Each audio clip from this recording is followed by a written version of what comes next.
Hello guys, welcome back to our channel Naveena vlogs. అందరూ ఎలా ఉన్నారు? బాగున్నారా?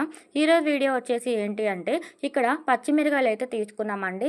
ఎందుకు అనుకుంటున్నారా? వీటన్నిటిని కూడా మేము ఉప్పు మిరకాయలు అనేవి పెడదాం అనుకుంటున్నామండి. మేము ఎప్పుడు కూడా ఇలా న్యాచురల్గా ఇంట్లో ప్రిపేర్ చేసుకుంటూ ఉంటామండి.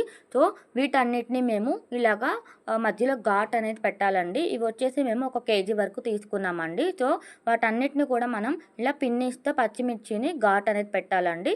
ఎందుకు అంటే తర్వాత కలిపే ఇంగ్రీడియంట్స్ అన్నీ కూడా వాటికి పట్టాలి కాబట్టి. ఇలా ఇంట్లో ప్రిపేర్ చేసుకుంటేనే మనకి చాలా బాగుంటుందండి.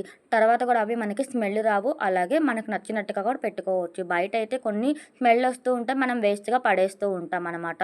సో ఇలా పెట్టుకున్న తర్వాత ఇలా 1 కేజీ పచ్చిమిర్చికి మేము 1/2 లీటర్ వరకు పెరుగు అయితే తీసుకున్నామండి. దాన్ని అంతటా కూడా మేము మజ్జిగ అయితే చేసేసుకున్నాము. అందులో ఉప్పు అయితే వేసుకున్నాం. పచ్చిమిర్చికి సరిపడా ఉప్పు అయితే వేసుకున్నాము.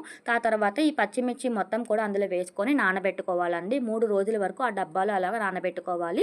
అలాగే మనం 3 రోజులు కలుపుకోవాలి. ఎందుకంటే అవి మొత్తం కలిపితేనే దానికి మొత్తం పడుతుంది కూర. 1 week later. ఆ తర్వాత 3 రోజులు నానబెట్టుకున్న తర్వాత ఒక వారం రోజుల పాటు మనం ఇలాగ ఎండబెట్టుకోవాలండి. ఈరోజు వచ్చేసి మాకు ఫైనల్ డే అండి. 3 రోజులు బాగా నానిపోయిందనమాట. సో ఆ తర్వాత ఇలా ఒక పేపర్ వేసుకొని మేము పచ్చిమిర్చి అంతా కూడా వేసేసుకున్నాము. సో ఇప్పుడు అవి పచ్చిమిర్చి కాదండి, ఉప్పు మిరగాయలు అనమాట. మారిపోయినాయి కదా. సో వీటిని మనం ఉప్పు మిరగాయలు అంటామన్నమాట. సో మాకైతే క్రిప్సీగా వచ్చేసాయండి.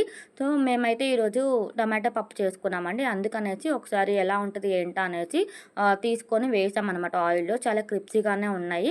వాటితో పాటు కొన్ని వడియాలు కూడా వేయించుకున్నామండి పప్పులో నంచుకోవడానికి. ఇక్కడ చూడండి, ఇక్కడ మా మమ్మీ అయితే పప్పులో నంచేసుకొని తింటున్నారనమాట. చాలా అంటే చాలా టేస్ట్గా వచ్చింది. అలాగే క్రిప్సీగా కూడా ఉంది.